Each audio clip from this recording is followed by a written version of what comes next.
حکیم صاحب ابھی جب آپ بات کر رہے تھے تو میرے ذہن میں آ رہا تھا کہ جو ایج بڑھتی جاتی ہے تو ہمیں نظر کا بھی بڑا مسئلہ بنتا ہے، تو یہ موتیا بھی آ جاتا ہے، کوئی اور نظر ویک ہو جاتی ہے، اس کے حوالے سے بھی کوئی حکمت میں اور طب میں ہے شاندار بہترین چیزیں حکمت میں اس طرح کی. میں ایک دن سوچ رہا تھا کہ میرے ایک شاگرد تھے، ان کی سسٹر کو ایک مسئلہ پیش آ گیا کہ اینک ان کی 14 نمبر تک چلی گئی. اللہ اکبر، بہت مشکل ہو جاتی ہے زندگی. انہوں نے مجھے آ کے ذکر کیا کہ استاد جی کو نسخہ ایسا بنا دیں کہ ان کا مسئلہ حل ہو جائے. صحیح. تو میں نے اس وقت سوچا کہ جو طب قدیم کے لوگ تھے وہ نسخے کی جب ترتیب بناتے تو وہ دیکھتے جو اللہ کریم نے چیزیں پیدا کی ہیں وہ انسانی وجود کے ساتھ جو مشابہت رکھتی ہیں وہ وہاں اثر کرتی ہیں. صحیح. اب ہر انسان کی سوچ ادھر نہیں جاتی، وہ خاص بندے ہوتے جن کی توجہ اس طرف ہوتی ہے. بالکل صحیح.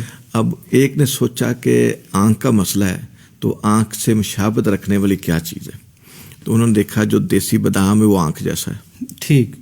ان کا یہ آنکھ کی دعا نوٹ ہوگی. پھر انہوں نے دیکھا چونکہ پیچھے سے سپلائی تو دماغ سے آنی، انہوں نے ایک اخروٹ توڑا تو اس کی شیپ انسانی دماغ جیسی تھی. بالکل. ان کا یہ دماغ کی دعا دوسری یہ شامل کر دی. ٹھیک. تیسری ایک حکیم جالینوس کے نام سے سنا ہوگا، تاریخ طب میں ان کا بڑا معروف نام ہے. بالکل. تاریخ طب میں ان کا یہ واقعہ بھی لکھا ہوا ہے کہ ایک دن اپنے گھر سے نکلتے ہیں، بیر سیر کے نقطہ نظر چل پھر رہے ہیں، ایک سانپ جو ہے اپنی بیل سے نکلتا ہے تو ایسے ایسے چلتا چلتا جا رہا ہے. انہوں نے دیکھا یہ صبح صبح نکلا ہے تو میں اس کو دیکھوں یہ کرتا کیا ہے. اگر ہمارے علاقے کا کوئی بندہ ہوتا تو اینٹ وٹا لے کے پیچھے لگ جاتا، لیکن اس کا تعلق طب سے تھا، حکمت سے تھا. اس طبیب تھا، اس نے کہا کہ صبح صبح نکل کے پہلا کام کیا کرتا کیا ہے. اس نے دیکھا کہ کچھ فاصلے پہ جا کے ایک پودا جو زمین سے تقریباً 2-2.5 فٹ اونچا تھا اس کے ساتھ جا کے اپنی آنکھیں صاف کر رہا ہے. اچھا. انہوں نے اس پودے کو کاٹ کے لا کے اس کو استعمال کرایا اور اپنے تئیں تصور کیا کہ یہ اللہ تعالیٰ کے کالے سے پڑے ہوئے ہیں، اللہ نے ان کی رہنمائی کی ہوئی حشرات کی، تو ضرور اس میں آنکھوں کی کوئی دوائی ہوگی، آخر اتنے پودے چھوڑ کے یہاں کیوں آیا. بالکل صحیح.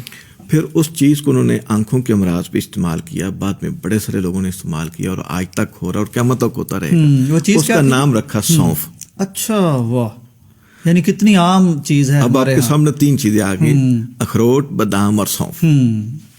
اب میں نے اس کا مزید حل کیا کہ اس کا ذائقہ سنوارنے کے لیے اگر یہ ساری چیزیں 100 گرام ہے تو 10 گرام اس میں سبز الائچی ڈال دی، ٹھیک، خوشبودار ہو جائے. اور اس کے اندر چونکہ ہضم کی صلاحیت جو مغزیات اس کو کوئی نہ کوئی ہضم چیز چاہیے تو مرچ سفید ڈال دی. ٹھیک، وہ ہضم ہوتی ہے. ہاں، ایک مرچ کالی ہوتی ہے، بالکل اسی سید میں اس کو مرچ سفید یا دکنی مرچ بھی کہہ دیتے. ٹھیک. 10 گرام وہ ملا دینی. ٹھیک. اب یہ ساری چیزیں ہمارے پاس 320 گرام ہو گئی. اب اتنی ہی کوزہ مصری ملا دیتے ہیں تو اس کا ٹیسٹ بڑا اچھا بن جاتا ہے، بچے شوق سے کھا لیتے ہیں.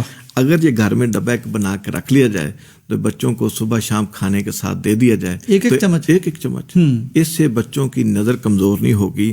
اسی شاگرد نے مجھے آ کے بتایا 3 مہینے بعد کہ میری باجی صاحبہ کی نظر جو 14 پہ چلی گئی تھا اب 9 پہ آ گئی. اللہ اکبر، اتنی تیزی سے یعنی افاقہ ہونا شروع ہو گیا. ماشاءاللہ. 3 ماہ. تو یہ اچھا نسخہ ہے، ناظرین اس کو بنائیں اور دعاؤں میں یاد رکھیں. بالکل صحیح.